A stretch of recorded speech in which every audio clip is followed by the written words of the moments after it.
A very warm welcome to all the aspirant of library and information science.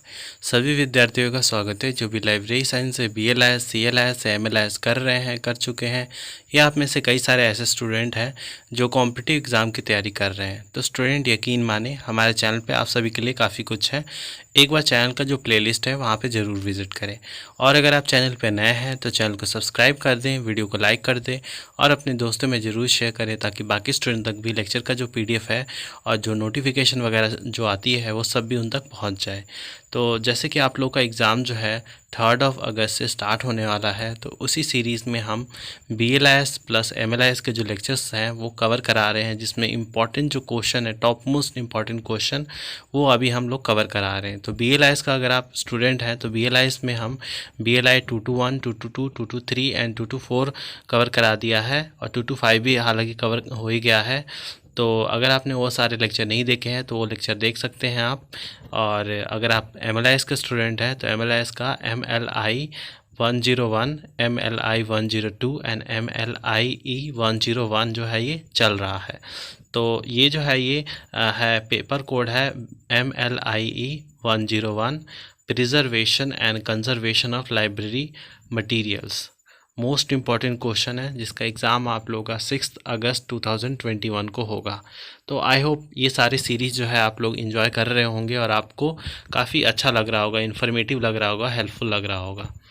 तो start करते हैं आज का लेक्चर, जिसमें हम लिस्ट ऑफ लॉन्ग क्वेश्चन को कवर कराएंगे, जिसमें 500 वर्ड में आपका पूरा मतलब लिखना होगा प्रति एक क्वेश्चन। तो इसमें जितने भी क्वेश्चन है ये सारे चुनिंदा वो सारे क्वेश्चन है जो आपके एग्ज़ाम में कहीं ना कहीं किसी न किसी रूप में आए हुए हैं या फिर आएंगे, क्योंकि ये सारे क्वेश्चन जो है वो सारे टॉप मोस्ट इम्पॉर्टेंट क्वेश्चन है, और ये सारे इम्पॉर्टेंट जो टॉपिक है आपके preservation and conservation of library material को कवर करते हैं।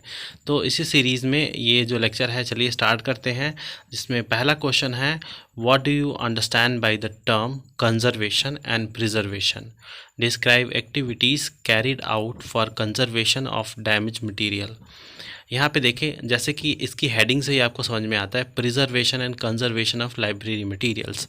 तो लाइब्रेरी में कौन कौन से मटेरियल होते हैं आपको समझना होगा, क्योंकि आप एक लाइब्रेरी के स्टूडेंट हैं तो आप एक लेमैन लैंग्वेज में आप नहीं समझेंगे लाइब्रेरी को। एक as a librarian, as a library person के रूप में आपको लाइब्रेरी को समझना है। कि मान लीजिए आपके जो लाइब्रेरी में जो मटेरियल हैं वो डॉक्यूमेंट हो सकता है, वो सीरियल हो सकता है, वो बुक हो सकता है, मतलब बहुत सारे फॉर्म ऑफ जितने भी रिटर्न रिकॉर्ड्स होते हैं वो सब मतलब लाइब्रेरी के अंदर होते हैं। तो यहाँ पे उसके यहाँ पे जो दो टर्म पूछ रहा है, कंजर्वेशन एंड प्रिजर्वेशन, ये उन्हीं से रिलेटेड है कि जितने भी हमारे लाइब्रेरी में डॉक्यूमेंट्स होते हैं उनको कंजर्व एंड प्रिजर्व कैसे करना है। ये पूरा मतलब जो ये पूरा मतलब ब्लॉक है, क्या बोलते हैं, ये पेपर कोड जो है BLIE 101, ये पूरा इसी को कवर करता है। तो इसी से रिलेटेड आपको बहुत सारे क्वेश्चन देखने को मिलेगा। तो n नंबर ऑफ क्वेश्चन है, सारे मतलब टॉपिक को कवर करते हैं, और बहुत इंटरेस्टिंग भी है ये वाला। और एक तरह से देखा जाए तो लिटिल बिट मतलब ट्रिकी क्वेश्चन आपको आ सकते हैं। कॉन्सेप्ट बेस्ड क्वेश्चन ज़्यादा हैं, तो अगर आपने कॉन्सेप्ट नहीं अगर सीखा है तो फिर आप यहाँ पे थोड़ा आपके जो नंबर है वो कर सकते हैं। तो इसीलिए आपको कॉन्सेप्ट पता होना चाहिए। जैसे ये वाले क्वेश्चन है कंजर्वेशन एंड प्रिजर्वेशन, तो आपको कॉन्सेप्ट ही नहीं पता कि क्या क्या डॉक्यूमेंट होते हैं, किस तरीके से आप कंजर्व एंड प्रिजर्व करेंगे, तो आप वहाँ पे क्या लिखेंगे। तो इसी तरीके से आपको ये सारी चीज़ें पता होनी चाहिए। तो कंजर्वेशन उसी लाइब्रेरी डॉक्यूमेंट, उसी मटेरियल को कैसे कंजर्व, कैसे प्रिजर्व करना है, वो यहाँ पे बताना है। फिर उसके बाद क्वेश्चन नंबर 2 है, discuss care and handling of paper waste material in a library. जो केयर एंड हैंडलिंग मतलब लाइब्रेरियन के द्वारा शो किया जाता है toward the paper based material in library, उसको यहाँ पे डिस्कस करना है। क्योंकि जो लाइब्रेरी बेस्ड मटेरियल होता है वो time and human action and environmental जो उसका इम्पैक्ट होता है उसके द्वारा वो डिटोरिएट होता रहता है। तो इसीलिए इसको यहाँ पे मतलब कैसे हैंडल करना है, कैसे केयर करना है, वो ये सारी चीज़ें यहाँ पे बतानी है। फिर डिस्कस करना है 3rd question, describe the guideline for disaster planning process in a library. क्योंकि लाइब्रेरी है उसमें बहुत ही इंपॉर्टेंट रिटर्न रिकॉर्ड, डॉक्यूमेंट वगैरह सब कुछ होते हैं, तो इसीलिए उसमें एक अच्छा मतलब डिज़ास्टर मैनेजमेंट से डील करने का एक प्लान प्लान भी होना चाहिए। मान लीजिए कल को फ्लड आ जाता है या फिर अर्थक्वेक आ जाता है और पूरी बिल्डिंग कोलैप्स हो जाती है या फायर मतलब आग लग जाता है, तो उसमें क्या क्या मतलब आपने मतलब चीज़ें बना रखी है जिससे वो जो बुकें हैं, जो मतलब मटेरियल हैं, उनको ज़्यादा डैमेज ना पहुँचे और वो सारा प्रिजर्व रहे। तो इसीलिए यहाँ पे बोल रहा है कि वो मतलब गाइडलाइन जो बताना है डिज़ास्टर प्लानिंग प्रोसेस को लाइब्रेरी में। क्वेश्चन नंबर 4 है, discuss the preservative strategies in handling and care of film media and a microfilm. सब में यही है, केयर एंड हैंडलिंग कैसे मतलब कौन क्या करें कि मतलब जो डॉक्यूमेंट है उसको प्रिजर्व करें, मतलब बहुत एन नंबर ऑफ़ चीज़ें हैं, वो सेम सी है। बस इसमें जैसे हैंडलिंग एंड स्ट्रेटजी देखिए ऊपर भी सेम ही था, बस इसमें क्या है यहाँ पे लाइब्रेरी पेपर बेस था, यहाँ पे है फिल्म मीडिया एंड माइक्रोफिल्म है, तो ऐसे ही है सारी चीज़ें। क्वेश्चन 5 है, describe the binding process of different type of library material. जो लाइब्रेरी मटीरियल के जो बाइंडिंग होता है उसके डिफरेंट टाइप्स बताने हैं। इसको मैंने डिटेल में कवर कराया था आप लोगों का, तो इसको ज़रूर देखें। क्वेश्चन 6 है, explain how cause of deterioration of library material can be checked through environmental control. यहाँ पे बोल रहा है कि एक्सप्लेन करना है कि वो कॉज होते हैं जो डिटोरेट करते हैं लाइब्रेरी मटेरियल को, उसको हम चेक कर सकते हैं एनवायरमेंटल कंट्रोल करके, थ्रू एनवायरमेंटल कंट्रोल। फिर क्वेश्चन 7 है, classify binding types. Same binding types यहाँ पे फिर से पूछ रहा है, based on stitching process and covering material used. कौन कौन से मटेरियल यूज़ होते हैं, स्टिचिंग का कौन सा प्रोसेस होता है, इसके बेसिस पे जो बाइंडिंग का टाइप होता है वो बताने हैं आपको। और डिस्कस करना है advantages and disadvantages of each type. Like अगर लेदर बाइंडिंग आप कराते हैं तो जो मटेरियल है उसका जो लाइफ लॉन्ग जो है वो ज़्यादा टिकेगा, बट अगर आप पेपर बाइंडिंग कराते हैं तो उसकी जो लाइफ है वो उतनी ज़्यादा नहीं टिकेगी। तो इस तरीके से इसकी एडवांटेजेस एंड डिसएडवांटेजेस भी आपको बताते चलना है साइड बाय साइड। क्वेश्चन 8 है, fungus and book worm are more harmful to book than surface feeds like cockroach and silver fish. Explain. यहाँ पे बोल रहा है कि जो फंगस होते हैं और जो वॉर्म्स होते हैं वो ज़्यादा हार्मफुल होते हैं बुकों के लिए, क्योंकि वो ज़्यादा बुरी तरीके से डैमेज कर देते हैं बुकों को, एज़ कम्पेयर टू जो कॉकरोचेस होते हैं या फिर सिल्वर फिश होती हैं, ये उतना डैमेज नहीं करती हैं। तो इसको एक्सप्लेन करना है। क्वेश्चन 9 है, describe magnetic tape and disc as information storage device. Magnetic tape and dish जो होता है एक मतलब इंफॉर्मेशन स्टोरेज डिवाइस होती है, तो उसको ही यहाँ पे डिस्क्राइब करना है।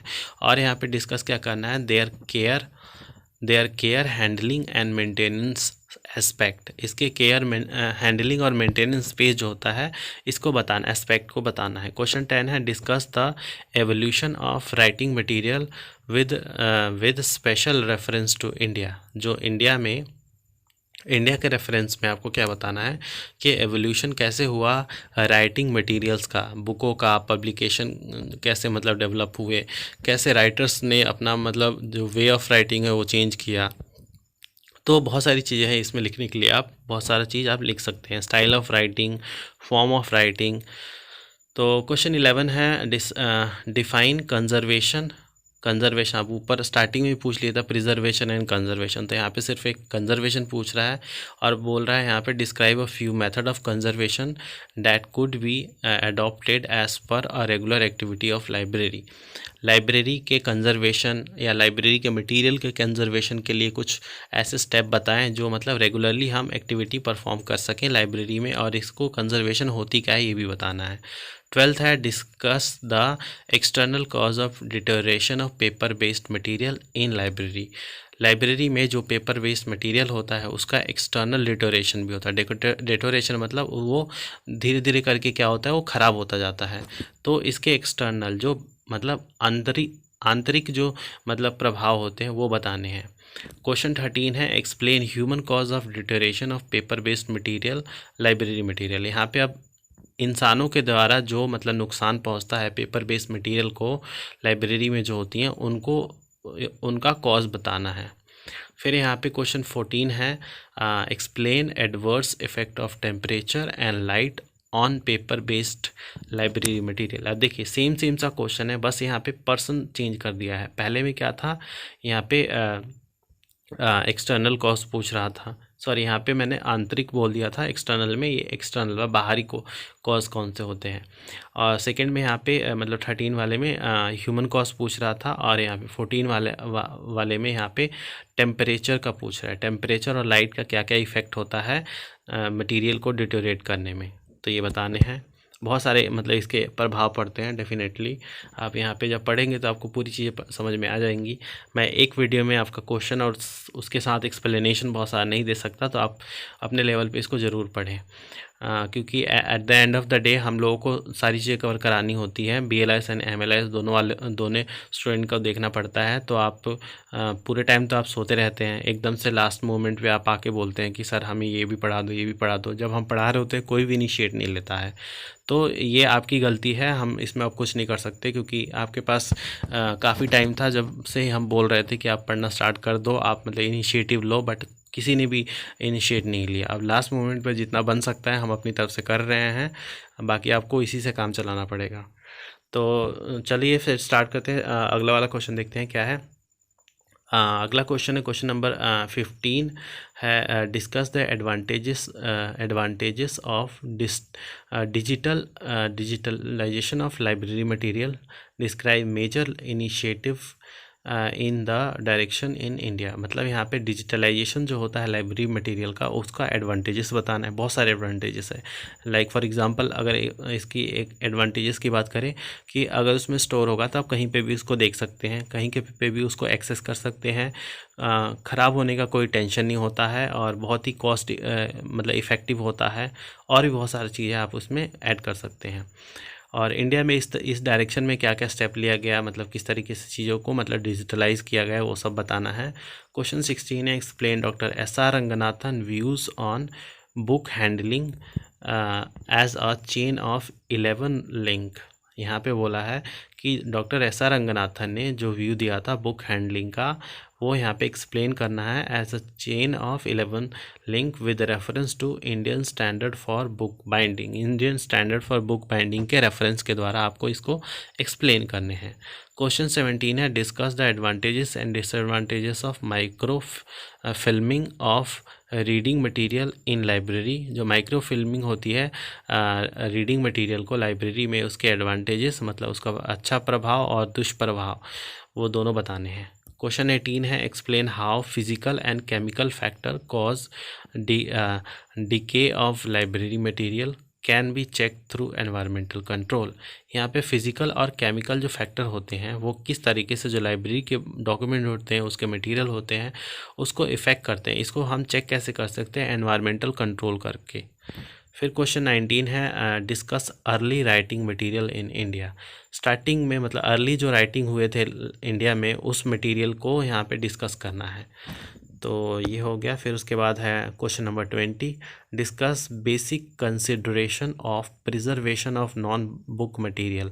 जो नॉन बुक मटेरियल होते हैं उसके बेसिक कंसिडरेशन मतलब उसके प्रिजर्वेशन को यहाँ पे डिस्कस करना है। नॉन बुक मटेरियल क्या होते हैं? जो पत्थरों पे लिखा गया है, जो ताम्रपत्र पे लिखा गया है, जो मतलब ऐसे पहाड़ों में लिख दिया है, पहाड़ों को कुरेद कुरेद के लिखा गया है, तो वो सब क्या होते हैं? नॉन बुक मटेरियल होते हैं। क्वेश्चन 21 है, describe care and handling of plastic material. Plastic material जो होते हैं उसको कैसे केयर एंड हैंडलिंग होती है वो बताना है। और क्वेश्चन 22 है, जो कि इस लेक्चर का लास्ट क्वेश्चन है,